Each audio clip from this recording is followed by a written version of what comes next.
Welcome to Retirement Ramblings. I'm Scott, and today is day 175 on my countdown to retirement.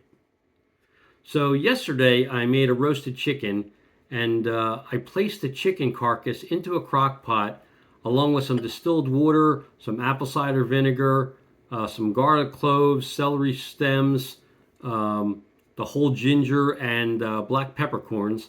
And I put it on low and I let it bubble away overnight to try and get both the aromatics and the flavor from the chicken carcass infused into a broth.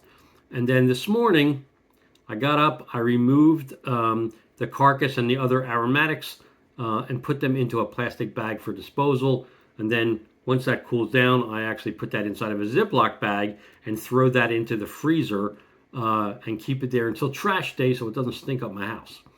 And then I strained the broth through a cheesecloth lined strainer into a pot to make sure that I can capture all the remnants of, that I might have missed when I was scooping it out with, I forget what they call them, like a Chinese spider spoon or whatever. And then once I had the clear chicken broth, I then placed that on the stove and I went and got some dill from my hydroponic inside garden. I finally chopped up the dill, and then I took the two chicken breasts that I had roasted last night out of the fridge. I roughly chopped up the chicken into chunks, and then I took the dill along with the chopped up chicken and I threw that into the broth, and then I brought that to a boil, and then I lowered it to a simmer for about 30 minutes, and then I had to get ready for my morning meetings. So I kind of moved it off to the side, put a lid on top of it, and let it cool down while I was having my early morning meetings. And then after the meetings, I came back and I separated it as equally as I could into three 1-quart mason jars. And later in the day, I ended up having one of those quarts of chicken soup as my lunch. And so then after the meetings and after performing that, I ran over to the Toyota dealership to pick up my truck. As it turned out, the clearing of the codes due to the low voltage was all that was required for my airbag sensor, so that was great.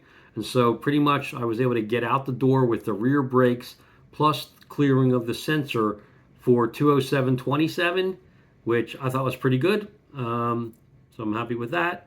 And then while I was perusing LinkedIn, I came upon a post by Liz Ann Saunders at Charles Schwab that was a chart from Bloomberg that was referencing data from the Federal Reserve, and it basically was breaking out the silent generation and earlier, so folks born before 1946, baby boomers born between 1946 and 1964, of which I'm one, Gen X, which is born 65 to 1990, and then millennials that are born from 1981 to now.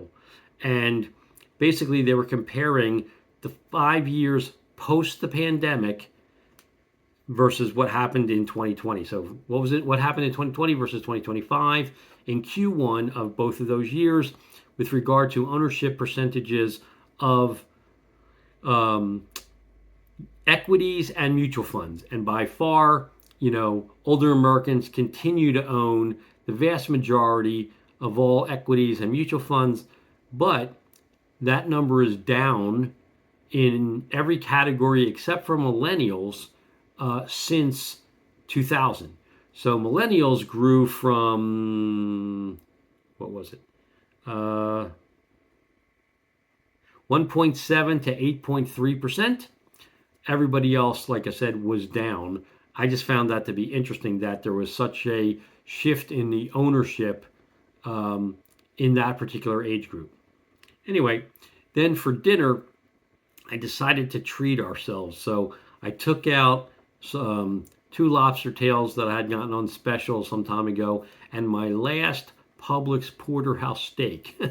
So I thawed both of those out, and then I made those on the grill. So we had surf and turf for dinner, and had I gone out to a restaurant, no telling what it would have cost me. It ended up costing me about $31 between the porterhouse and the 2 lobster tails that and my wife and I split. So I thought that was a reasonable cost for what we were getting. And it came out great on the grill, so I was happy with that. Then a friend of mine called after dinner and was asking me how he could go about researching the cost of cataract surgery for someone that's not on Medicare. So he's 59 years old and he's got perfect vision in one eye, but one eye had previously detached retina that he had repaired, and because of that, he ended up getting cataract in that eye, and now he needs to have cataract surgery. So I was explaining to him the differences in the cataract surgery, whether you go traditional or they use laser, and what the impacts of that are, and the differences between the standard lens versus multifocal versus the toric, just kind of giving him a heads up on that. And then, pretty much explaining when he goes to his insurance company, which I think he said he uses Aetna, how to go in there and look up, the ballpark ranges of what it's going to be for each of those, the cost. But fundamentally, what I told him to do was pick the doctor and the surgery center where he's going to have the work done, and then there's always a billing specialist, within that practice that can then take his insurance information and tell him exactly how much it's going to cost with all the various options. And that will, he'll know before he agrees to the surgery exactly how much it'll cost him out of pocket. But I was explaining to him that my wife, even though she's on Medicare, Medicare only covers the traditional, the base lens and the traditional mechanism for surgery, which my wife wanted laser.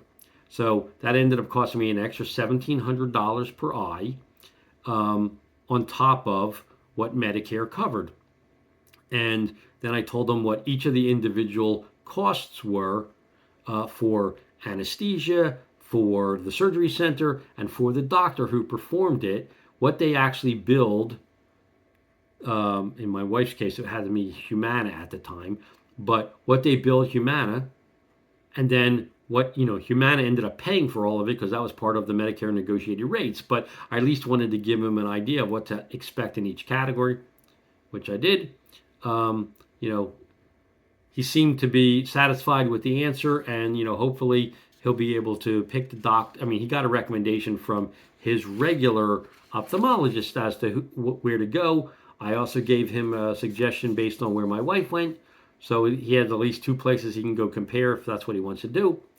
And he can decide to do whatever he wants, and hopefully he gets the best price for what he needs to have done. But I was explaining to him, like, whatever you do, don't pick it based on the price. Like, for your eyesight, in my opinion, like, you go for the doctor wherever the best doctor is that can do whatever it is that you need. And in his case, given that he's already had a detached retina and he has really bad astigmatism in that eye, like, getting the right doctor to recommend the right lens and to do it, whatever that cost, if you need to have that for your vision to be corrected, that's what I think you should do.